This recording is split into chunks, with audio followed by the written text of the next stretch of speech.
Hello Internet, my name's David, the Northern Monkeys, and I want to tell you about a hobby within a hobby. My favourite part of this crazy plastic collecting game.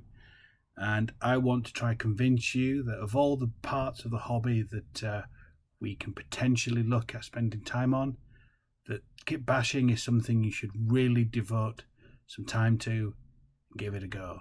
So whether you've never made a model and you'll be looking at doing something for the first time, or whether you've dabbled with some miniatures and you're looking to maybe upgrade to something like a vehicle, I'm hoping that this video will help you get the courage and the confidence to get those bits and pieces out, dig out a hobby knife, dig out a drill and give it a bash.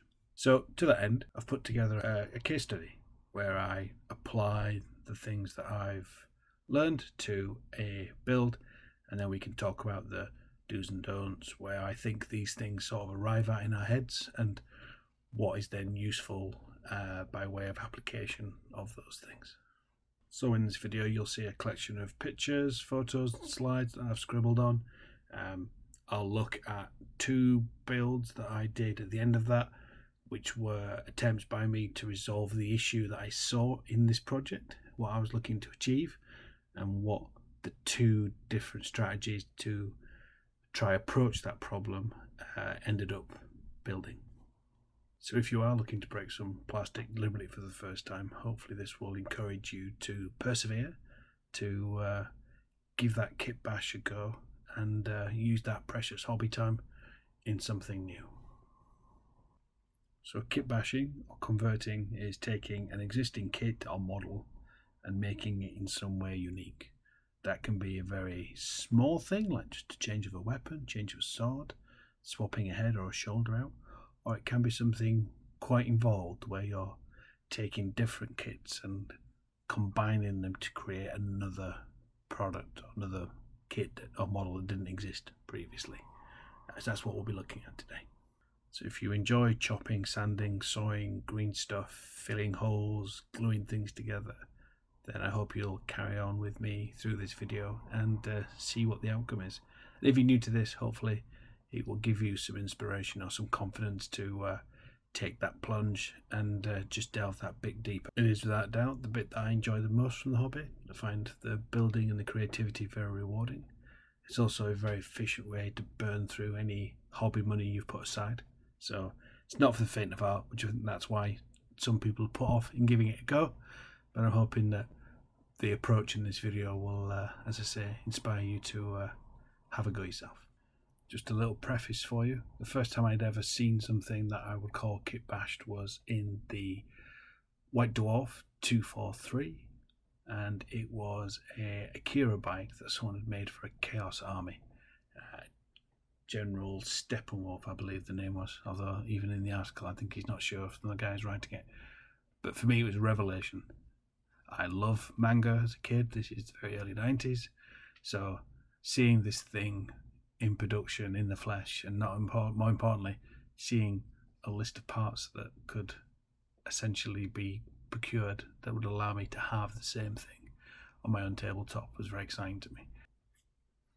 The bike was based on the Forever Cool movie Akira. It's an iconic piece of animation, and that picture's just appeared everywhere in relation to modern science fiction and the modern setting. It's a very iconic piece. The point I'm making is that there's something you've probably seen out in the wilds, in White Dwarf magazines back in the day, or more recently on the internet, Instagram and the like, that you just thought, that was great. There'll be some piece that probably inspired you to give it a go and set you on this journey. Or it may be that there was some piece yet to be seen that will kind of push you over that edge and make you brave enough to give this a go. This one was mine. The point being, I realised there was space within the hobby to do more than just build and paint the models somebody else had designed. That there was a growing group of people that were out to make something new, design their own thing, and really push that sort of creativity. Not just in the manner in which the vehicle is presented, or the model by painting this colour or that colour scheme, but actually fundamental things like how the model was made up. So you'll see some pictures running across the screen here of me converting a Dread Knight into one of those sort of big, tall, clanking dreadnoughts. The point being is not necessary to show you anything that I've done, except to say that this is the sort of thing you can try. You can take an idea, you can run with it, you can stick the bits together and see what happens. And with just practice, with determination, and with writing down the things that work well, learning from those experiences, you can really begin to make a very unique looking army that very much represents the aesthetic you're looking for, or the feel of, and you can make it very unique in your own. With the final few pictures you can see here were taken by one of the monkeys, Tim, who very generously gave up some of his time to take some photos of my army when it was up on the table. So as you can see, it's really just proof that my photo skills have nil in relation to my desk versus Tim's very nice looking camera that did the hard work in my stead. So an important question early on is, what do I want to make? By now I had lots and lots of ideas about what I might want to sort of fantasize about making, but obviously my skill set was something I had to work on, and so small jobs are usually a good way of starting. You can convert individual models, individual marines, add some bits, take some bits off, learn those skills. YouTube is a great resource. There's lots and lots of videos for people that are offering tips about how to do a thing, how to solve this problem, that problem. There's lots of learning to have there, but ultimately you will obviously get to a point where you are looking to make a thing, and you have to decide what that thing's going to be. Now for me, the two things that I'm bringing to this video are ultimately expressions of a problem that I saw within Warhammer. What I've discovered is that the best kind of kit bashers are those that address some kind of niggle in my brain about the tabletop itself. And for me, there's no purer expression of what niggles me on the tabletop than the size of Space Marine tanks. Now, don't get me wrong, the Predator tank aesthetically, I think, is a beautiful looking tank. Elegant, especially the Destructor with that long turret on the back of it. Quintessentially like a T-34, but made for fantasy. It has that impression of mass production, the system just kicking out tank after tank after tank. But to be fair to the actual tank itself, it's very much smaller than things that are on the tabletop nowadays. Something like a Repulsor, something like a Land Raider, and it always felt just too small for me. So to understand that, I want to look at the tank in a little more detail and see if we can't hammer out what I think is wrong with them as a model themselves. Okay, so if we look at this Repulsor tank here, obviously newer to the setting, the Repulsor Executioner is the mainstay of the modern sort of table game, with Lancer obviously and the Gladiator as the alternatives of that sort of Primaris fighting force. But ultimately what we can see here is just the vast gulf in scale in relation to a Predator. And to be fair to the Predator is a dedicated tank. The Repulsor is a support vehicle and a transport, so it's obviously doing dual purpose in the sense that it is acting as a tank, but it's also acting as a troop carrier to allow it to move people rapidly about the battlefield. The reason I think the Repulsor looks like a better tank is because it better reflects our expectations of what a tank might look like. If we look at this tank here in front of us, we can see a Bradley fighting vehicle for the US Army, and we can see that it shares many similar attributes in relation to its build. Ignore the bits and pieces, the accessories, but what you essentially have is a large hull and a smaller turret on top, because obviously there's a cost to a tank travelling with men inside. Obviously that's the space, that's the calibre of the gun, things like that. But I think the reason the Repulsor jars perhaps myself less than the Predator tank is that it just better reflects my expectation of what a transport vehicle might look like, how an armoured transport might be in future.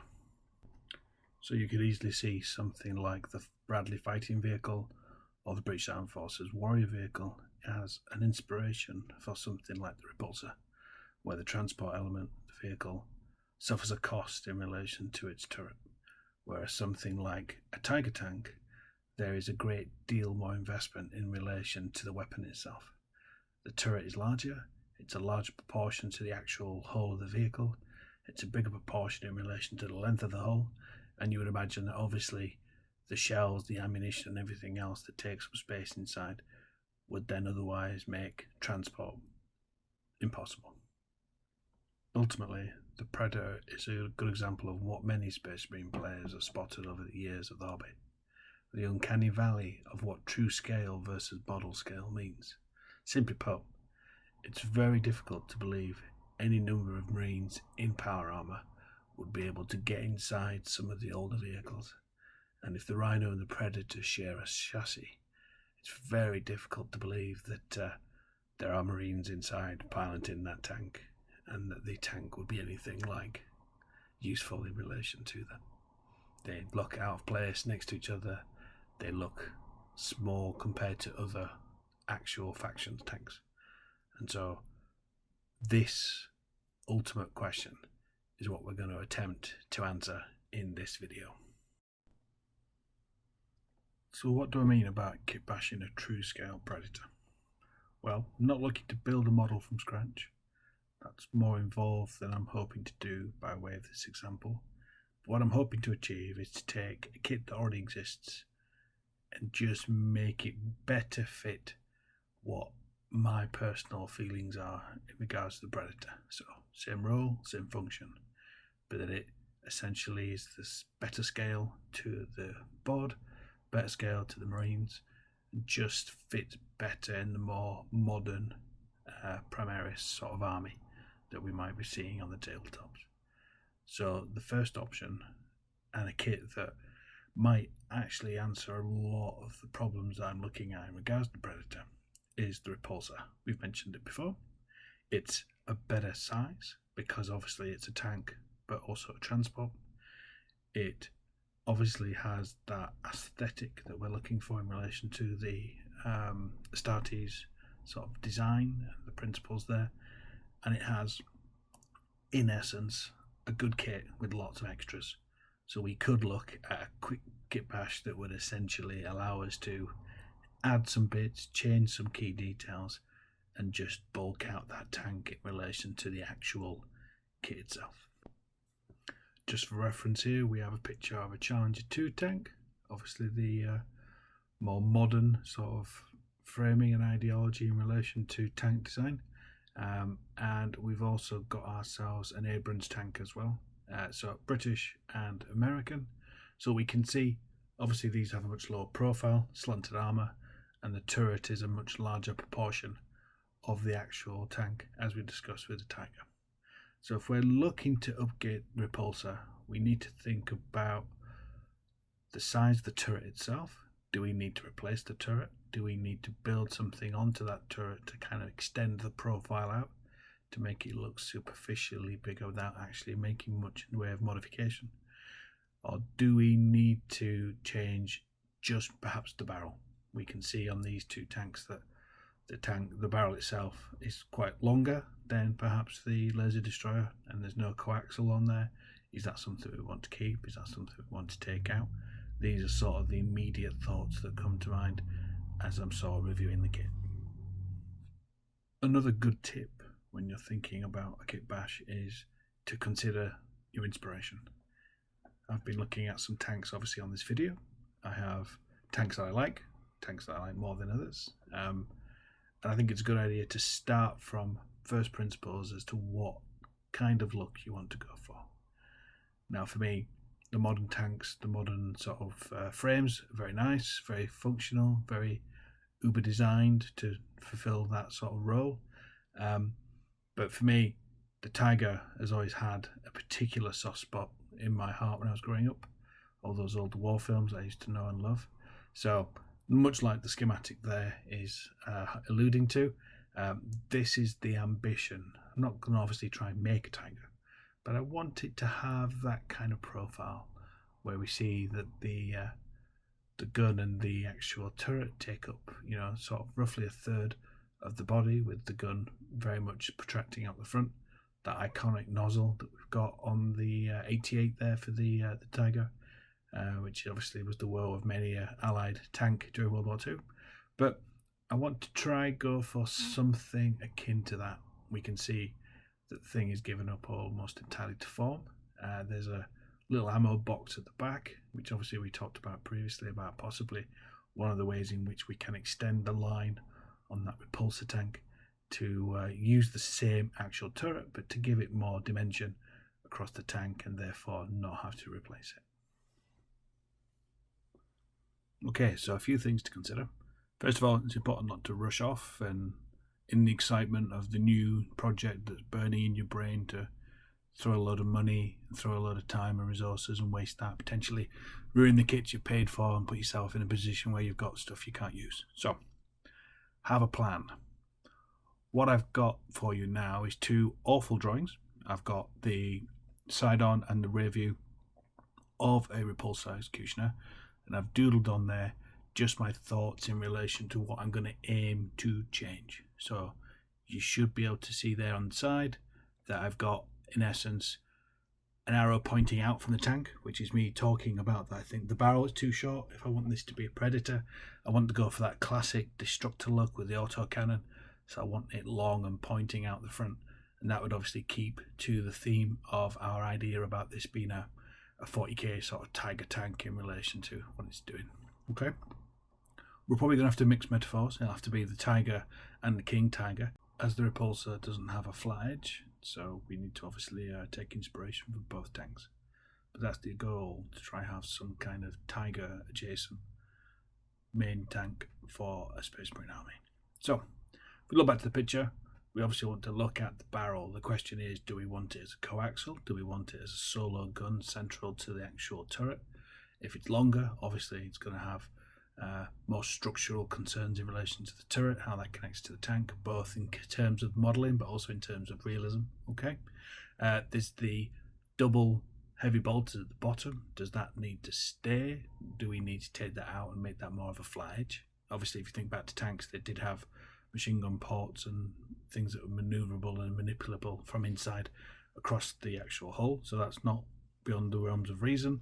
But does it look practically correct to have that there? There's the risk of it being offset under the turret, but then if you're centralizing the gun, you might not then be able to get that kind of synergy you're looking for. So a couple of things to consider there. You can see at the right hand side I've also highlighted the extra bits and pieces on the tank there to the right of the rear model. That's just a reminder for me really to think, how much is too much. Obviously you see tanks in real life and during war sort of carrying equipment on the outside, but I don't know how much of that is practically useful rather than just accessories to add on to the thing. But that's the same with the turret at the top, where we've got that circle. Well, it's more like a B, but circle. What I'm sort of thinking there is, do we need all these gubbins? Is the smoke launchers with the aerials correct? But also, more importantly, it's thinking about that turret. If we think back to that Tiger tank, when we were looking at it, they're long and elongated. And whilst this turret is better in shape than the Predator, is this big enough to do what we need it to do? If we're looking to make a very minimal kit bash for this first one, it's more going to be a case of replacing bits, fixing where those bits connect, and how to sort of flesh that out in relation to the tank model itself. And then if you look at the final back, you can see there I've highlighted again just that rear section. Obviously, if this is going to be a tank and not a transport, it's not going to look right to have an access port so big in relation to the tank itself. So I might think about creating some other kind of access, bulking that form out a bit. Again, the idea is really just to change the shape and the volume of the tank enough to lend credence to the actual variation that we're looking to make. So look at that, change that, and at the top, again, if we think about that Tiger tank, there's that extra ammo cache. There is a piece on the picture itself, which is kind of like that, but do we need to extend that? Is there something else we can do with that from another kit that would allow us to better bulk out that turret and therefore aim for that? A few obvious points here.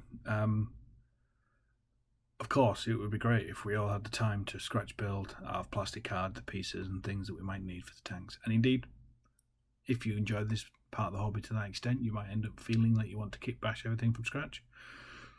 But just to say that things like eBay, things like Etsy are your friend in regards to this. There's usually random parts that you can get a hold of where kits have been broken down and sold on. And this can often be the way by which you can resolve changing those bits over.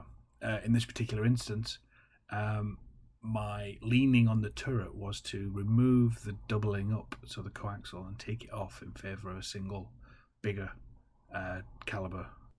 I was happy with the length of the barrel. I was happy with the way it was seated on the actual turret. But it did emphasise that point that I spoke about earlier, that the turret now, if it was to remain as it was, would be very much out of proportion to the gun that I've now added to it. So what you can see from the photo there is in essence me attaching the turret, and I've built essentially a bit of card, plastic card just around the outer frame. What I've actually done to attach that is, rather than gluing it in, because I was taking it in, taking it out, I made sure that there was a good seating inside the turret itself. So I made essentially a green stuff mold on the back of the turret, and then just using a long paper clip, I drilled a hole into the turret and pushed that far enough in that it would secure the turret to the turret, but it would allow me to take the gun in and out as I was building and changing stuff. And what you'll probably see in this build is that although I've initially settled on a design for the hood for the gun, which would obviously cover the connection and the moulding and anything that I do in there, what I essentially do is I add some extra bits and pieces as I go along. And part of this process is trial and error.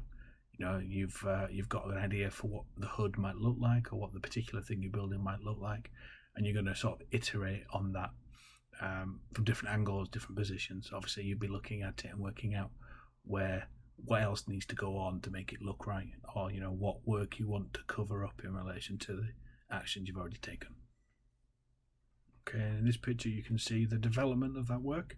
You can see now I've got the shell of the kit built. Most of that wasn't changing, so there's no reason not to do that or convert it as I was going. That was going to stay more or less the same.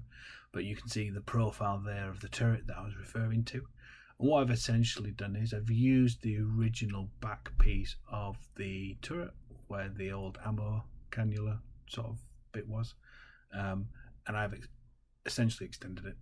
And I've used the back of a Lehman Russ turret, had a little lip around the back of it, and I've just extended that with some plastic card.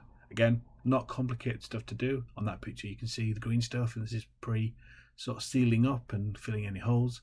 So you can see where I've attached that there. And what I've essentially done with that piece is I've glued the original piece in as normal, and then what I've done is, again, using the pins, I've used 2 pins to create essentially 4 prongs, a bit like when you see on a building site where they've got the rebar in before the concrete pours. And then what I've done is I've essentially glued that in on the bits, and then I've filled that up around it. So I've constructed most of it separately, and then obviously I've then backfilled and glued that into place once I was happy with the build.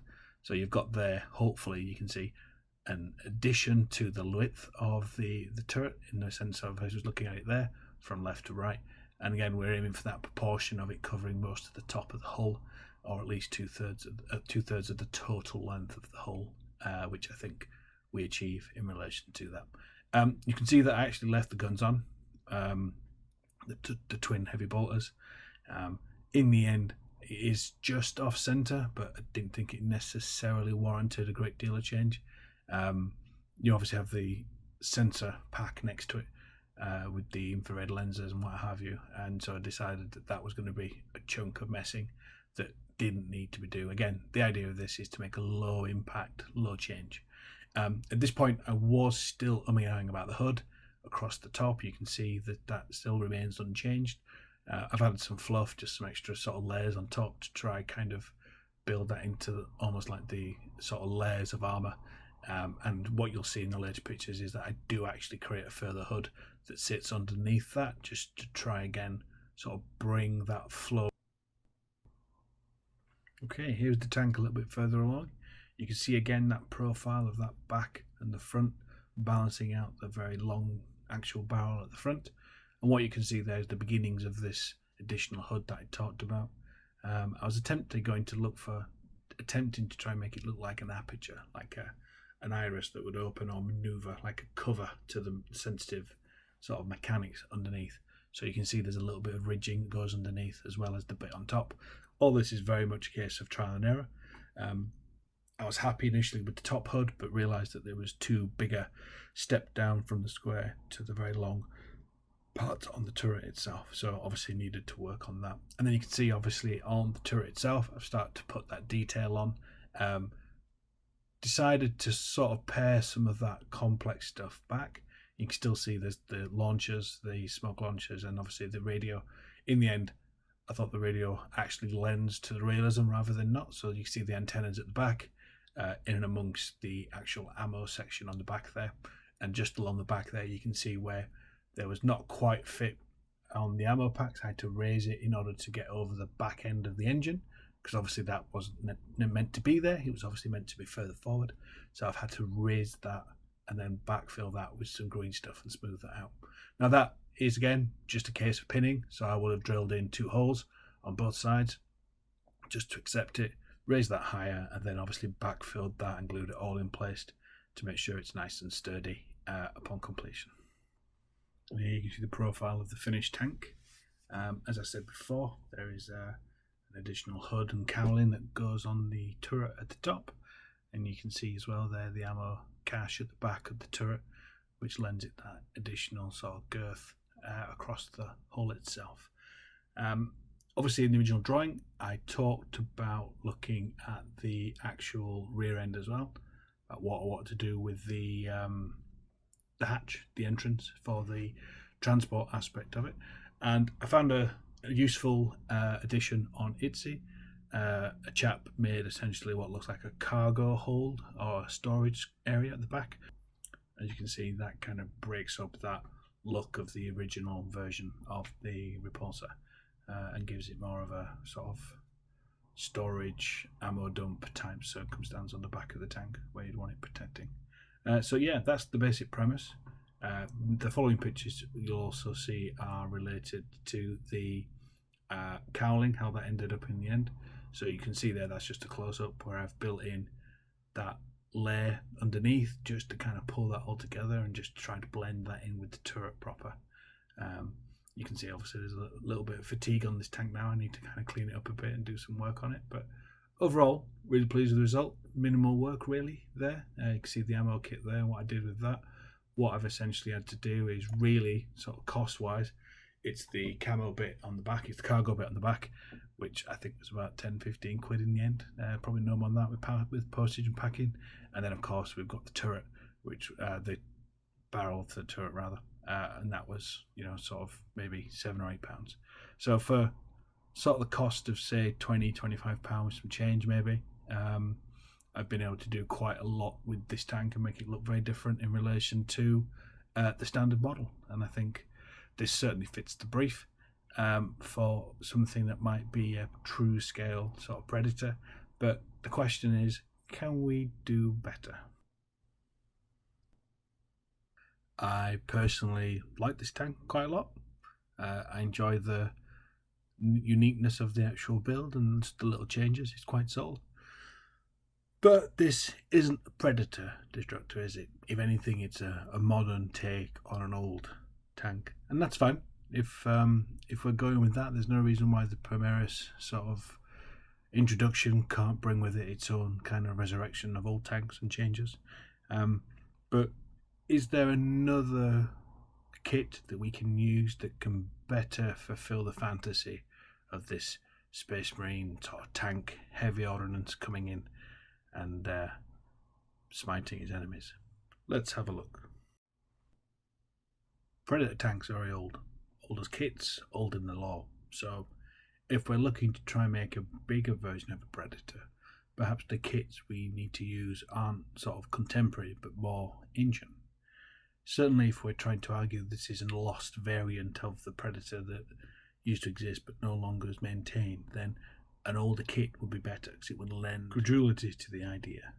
So what old kits do we have to look at? Well, two spring to mind. although one comes in two forms.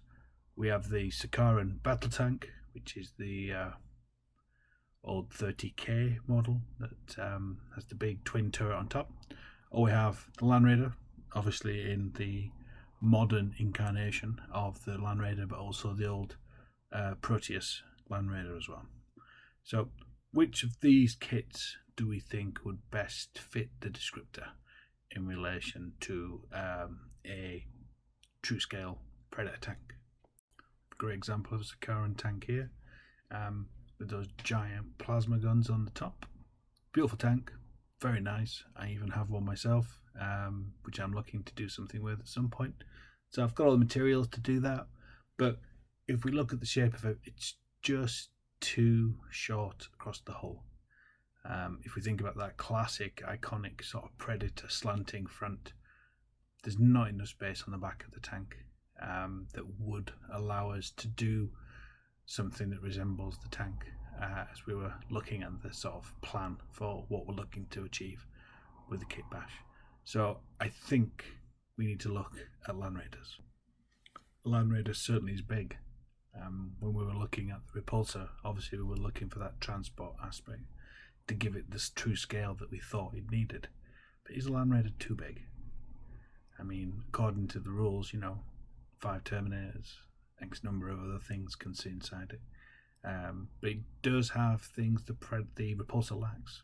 Sponsons on the side that we can use in relation to that Predator look with the bolters on the other side. It certainly has some barriers, though. If we think about what the Land Raider has, the biggest obstacle to creating this properly is probably the actual ramp at the front. How do we get around that particular piece of the kit? Is this something that we're able to kind of almost paint over like wallpaper with extra plastic? Do we have to build it into what we're making, or do we have to cut that away entirely? Also, there's the question of the turret.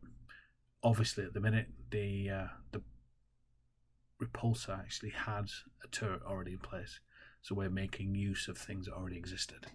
This would mean us sourcing a turret and working out how that looks in relation to the body. Again, keeping to that idea of the turret being a sizable proportion of the length of the hull, and that it needs to be of a certain sort of stature. Obviously, more so with something like a Land Raider. The turret, if it's too puny, would just look hilariously outplaced in relation to the tank proper. So, a couple of things to consider there. We need to try work out what we want to do, if this is feasible, and more importantly, what version of Land Raider we want to use, because we could go with, as I say, the modern sort of incarnation of the Land Raider. We could go with the old Proteus model, or we could use the Spartan from the 30k and try work out what the pros and cons are again. Okay, so more specifically, let's look at the Land Raider. You should see in front of you a picture of the old schematics from White Dwarf back in the day.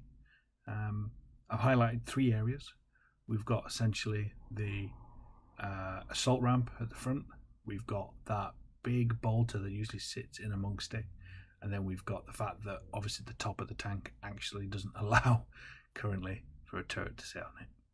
We have to try and work out what needs to go, what needs to stay if we use this, and how we're going to go about doing that. Sponsons are good, obviously. That gives us that extra bit. It's got tracks rather than sat on a hover plate, which obviously is another thing the Repulsor takes away from the Predator tank. So we've got a lot of the similar sort of semblance, and obviously with it being a Land Raider, we can then go back to that idea of it's an old model that's forgotten rather than a new upgrade to a system that already existed, to a weapon system that already existed. So I'm thinking for the front, we look at doing something approaching a dozer blade, and we, rather than necessarily take that out, which we could do, we could take all that out and build it out, and we might do yet, is that we look to blunt the detail on that actual piece of the kit. So we might look to glue the assault ramp and the door up permanently, taking off those edges where the toe pegs are, and smoothing all that area out to make it look like no more or no less any other part of the armour. I think there's another version of the tank that doesn't have this in, and it's got a turret at the side built into the armour, and they've done things similar where they've angled out the piece in another direction to obviously obfuscate the fact that there's no boarding action option there for the actual tank itself. So that would be my protocol. Certainly the dozer blade, it would need to be a dozer blade that's quite far out from the hull, because obviously there is a sizable chunk from where the tread ends and where the armour ends versus where the actual access assault ramp comes down. So we need to think about that as well. Whatever's going onto there would have to have some kind of frame or some kind of connection that binds that onto the model itself, which again would go some way towards hiding the detail that we're looking to kind of remove or obscure in relation to that.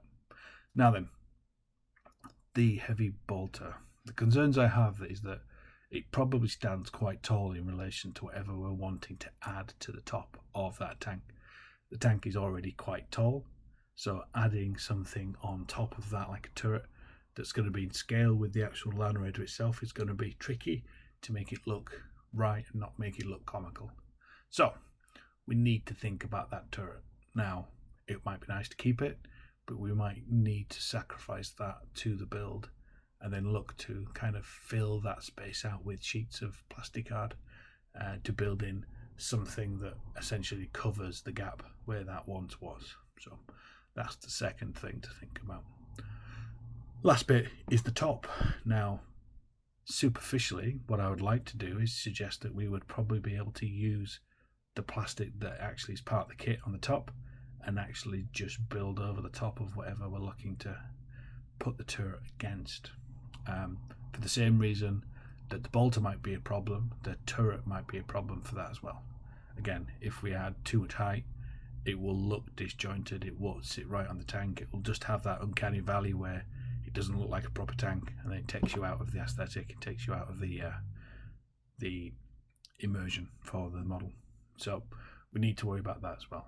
In all likelihood, we might have to end up taking the front section, the top section out entirely, and replacing it with something else that we can then manipulate and better control to give us the aesthetic that we want while maintaining that sort of lower profile. I am envisioning it to be a fully turning turret, not something like a tank destroyer where it has angles off the top, but the gun is fixed. So obviously that's a big concern in relation to what we're looking to achieve. So the kit bash will need a key that will unlock it for you. When I was attempting this particular build, I knew exactly how I wanted the thing to look at the end, but I had no clue where to start. This changed when this little beauty came through the post. Again, I've been trying to work out how I might use the dozer blade to get me sort of into how the rest of the tank would look. And I tried a couple. I tried like a Lehman Russ dozer. That didn't fit.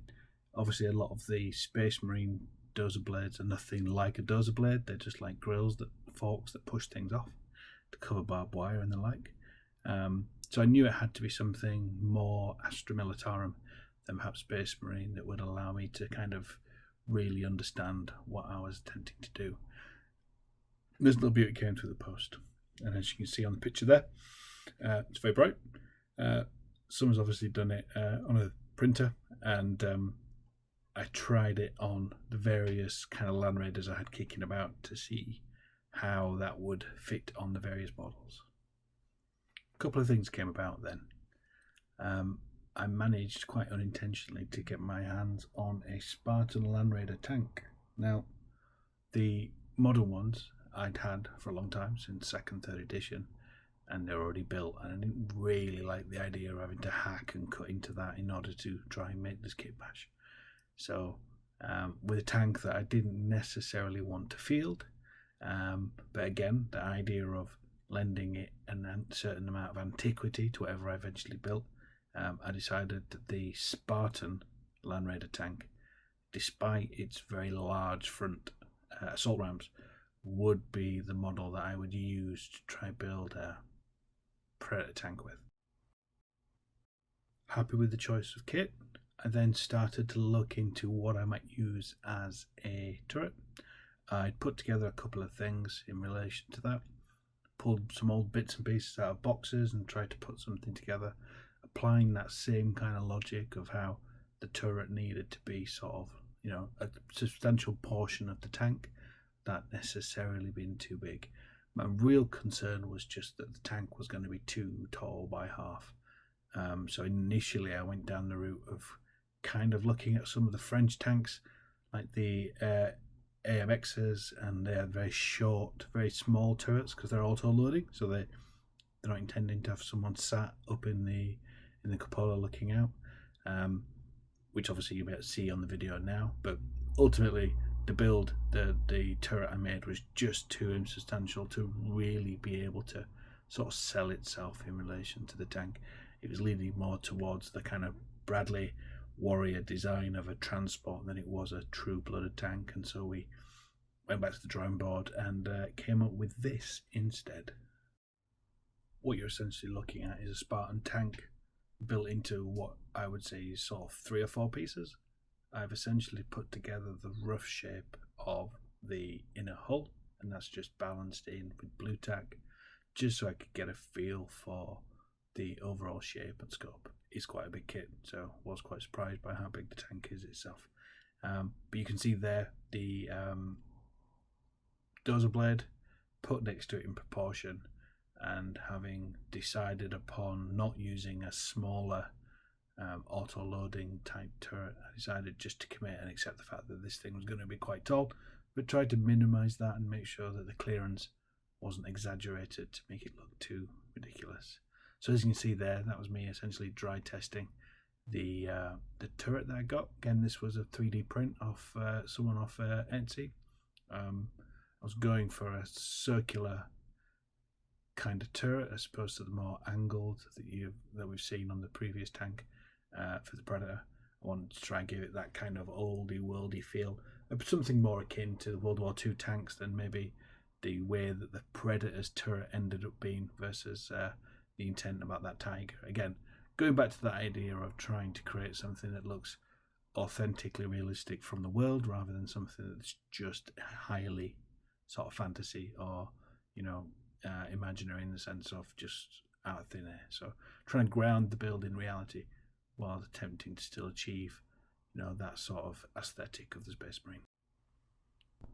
Here you can see that same image in a close-up. Again, concerns in relation to the tank was just how tall that turret was going to be. I do think I ended up lowering it down in relation to the overall height, but obviously just trying to gauge how it looks in proportion to the actual kit itself. You can see as well that there's the beginning of trying to build on that access ramp. The Spartan tank has quite a protruded nose on it, and I don't know if you can tell from that photo, but I've taken a load of that away. With this particular change, I had to decide what I wanted the angle to be at before I started looking to kind of glue anything in and sort of finalise the design. So if you can think back to the original sort of look of the Spartan, we can see that the actual access ramp is at quite a severe angle in relation to the rest of the actual vehicle. So what I did is I essentially took the plastic away at the top of the seam where it would sit touching what is the heavy bolter, and reset all that sort of plastic there. So the idea is that it's a shallow angle, but that the bottom as well comes up much closer at a much more steeper angle than the actual access ramp would usually be on the model. That has the benefit of shortening the actual sort of length of the center. And then once I was happy with that bit, I looked to then obviously fill what is then a gap in relation to where the access ramp then meets the actual track sections on either side. You can just see obviously there's some card that I've chopped in and started to kind of just fill that area with green stuff just to try get that more solid as I'm looking at it. Again, this is all circumspect at the minute. It's very light touch. There is super glue, but it's not loads of super glue, so that I can sort of pop it off with some pressure if I need to. But this is just firming up the positions and trying to get the nuance of that ready. What you can see there is that I've cut 2 holes in the top.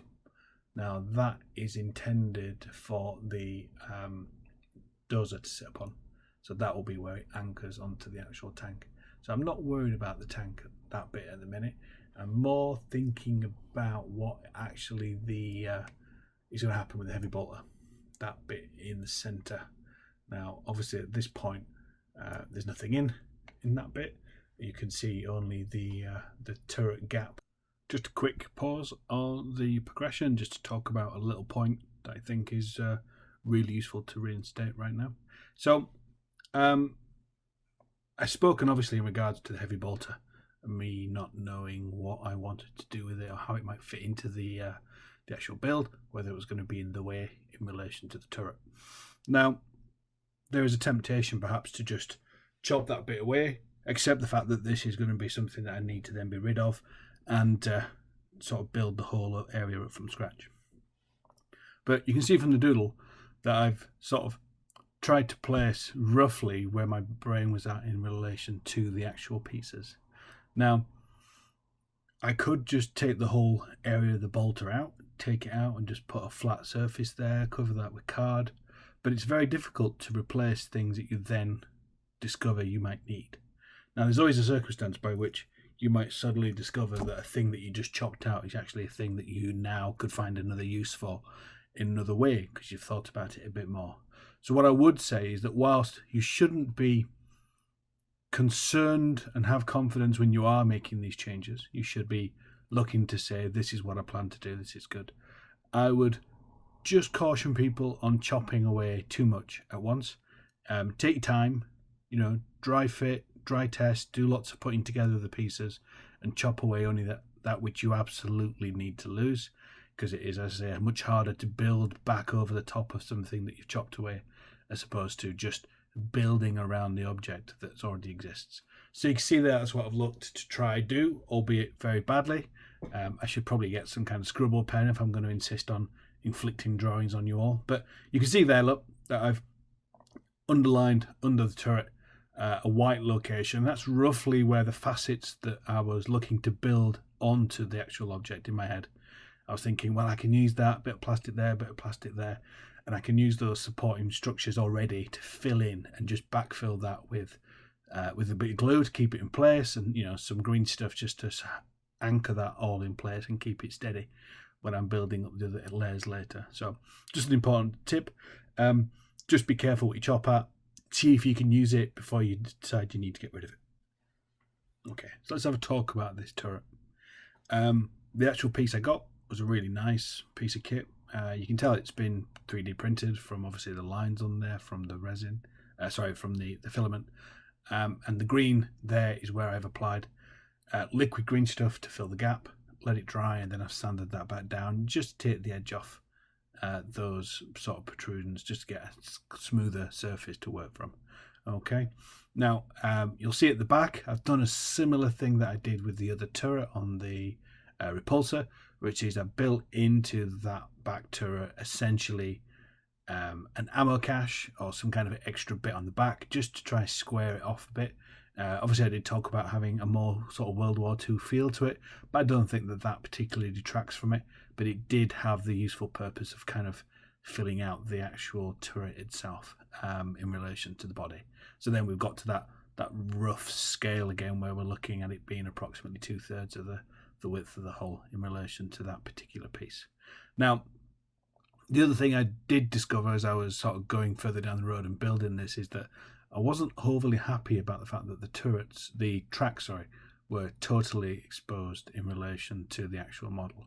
So there you can see me experimenting again with just some plasticard about building some basic shapes and forms about what might go over the tracks in relation to that front bit where a tank is likely to be taking shots and sort of rounds in as it's facing forward and firing. You can see that there.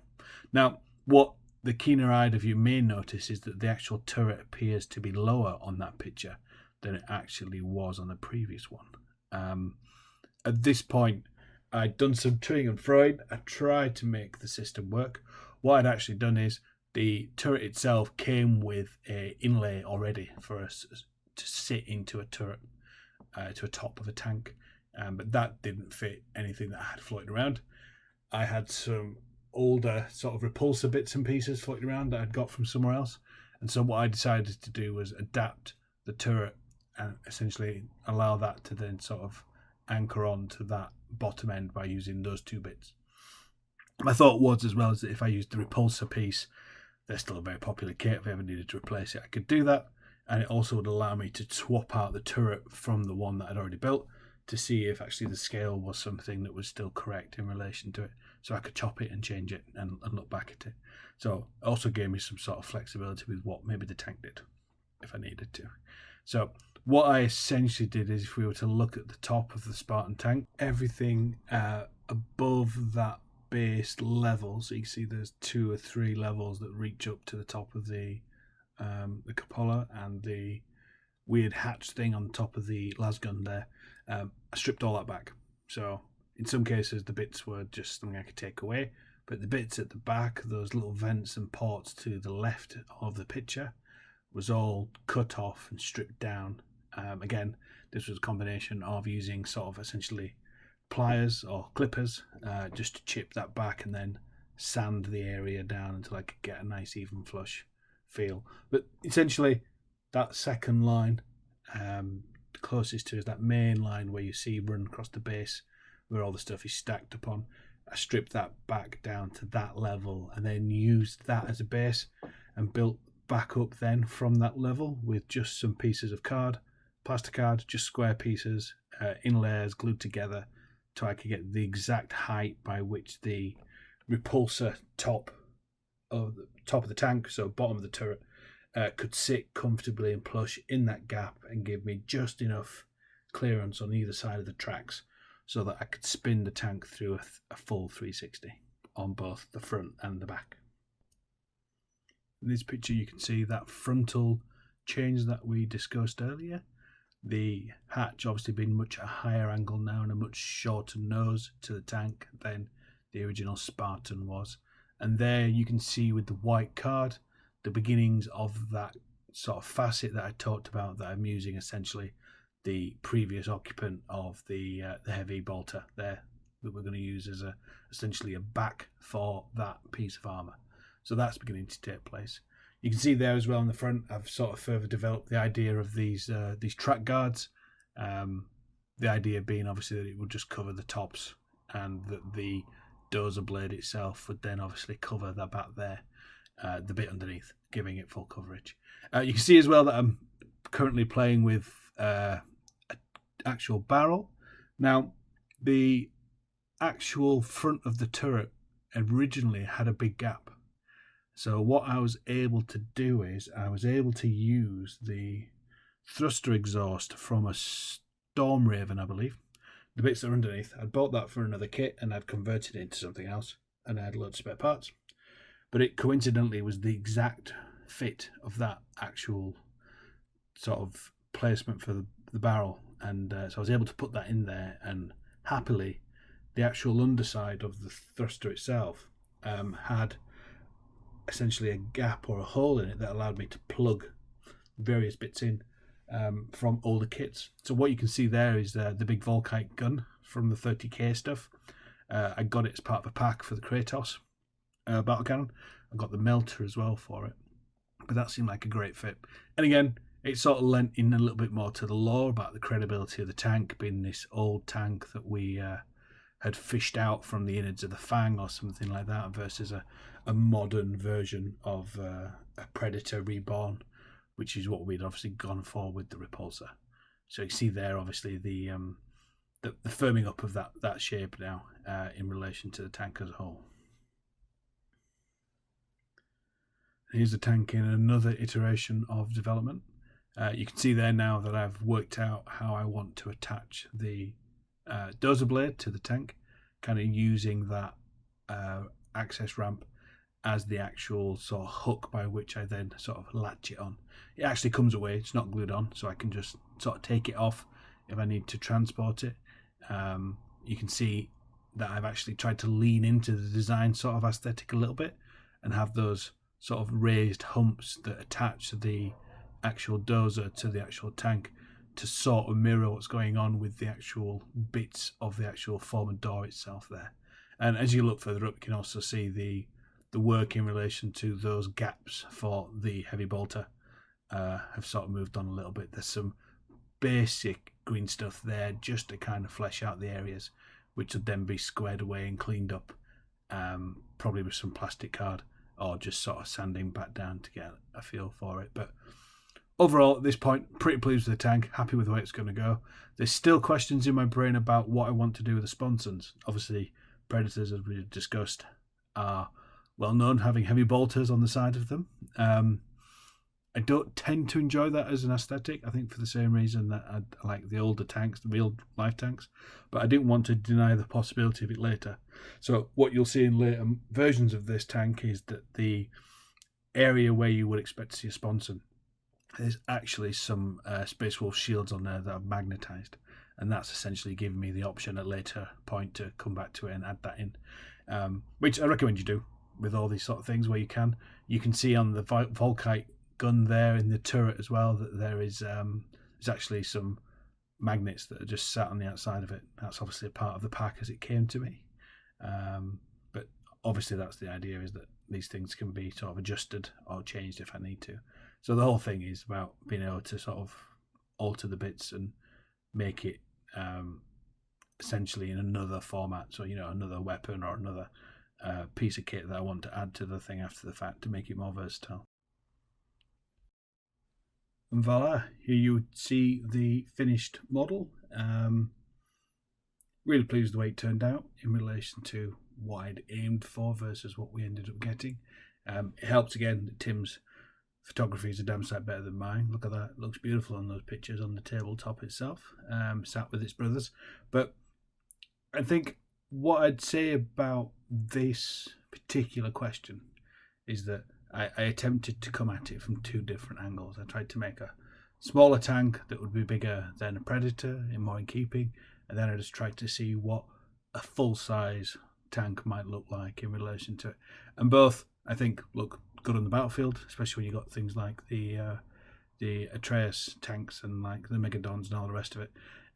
Obviously, something like this isn't going to be super massive in relation to the armies, but I just like the uniqueness of the two models. I like the way they sit on the tabletop now in relation to one another, and I had a lot of fun doing it. Obviously, there's things about it now in hindsight, with more experience, more practice, I would do differently. That's the benefit, or hopefully this is the benefit of the hobby, is that you're always learning from the projects that you make, and so you can think about how you might apply a thing differently, and obviously that would then lead to improvements in relation to your builds. But the trick to it is, if you're starting from fresh, you don't need to be perfect. The things that you make don't need to be big, they don't need to be bold, they don't need to be radical. They can just be little quirky changes, little flavour things, and you can build up to something that's sort of more profound, like these two tanks that we've looked at today. So don't be afraid of it, give it a go. The worst that happens is you break a bit of a model and you essentially are down a couple of quid. But I think the on balance, the reward you get from building something that's totally your own and taking that to a battlefield and being able to play it and getting the attention of other people and the appreciation is very much worth the sort of risk of what happens if you don't quite do it right. And you'll never not learn from a thing that you've done. It's just a case of making sure that those lessons are hard won and applied to the next thing that you look to build, so that you can then not repeat the problems that you have. And there will be things that go wrong. There'll be stuff that you're not happy with. It's just a case, as I say, of sort of pushing through, taking the lessons and applying that to your next role. Right then, I think that's quite enough waffle for me on this particular topic. I hope it's been of use to those of you who have got to the end. Thank you very much if you did get to the end. As I said before, we're obviously looking just to try some different formats, so I'm sure Oliver will continue with the data sheets and the information about the tabletop. These sort of more in-depth videos and more sort of hobby-related videos we'll look to produce as often as we can, which obviously I'll need some actual projects to have before I can do that. So I'll be sure to be taking lots of pictures so I can talk through any stages or anything that looks funky, like something I've not done before. Please like the video if you found it was useful, and I will see you in the next one.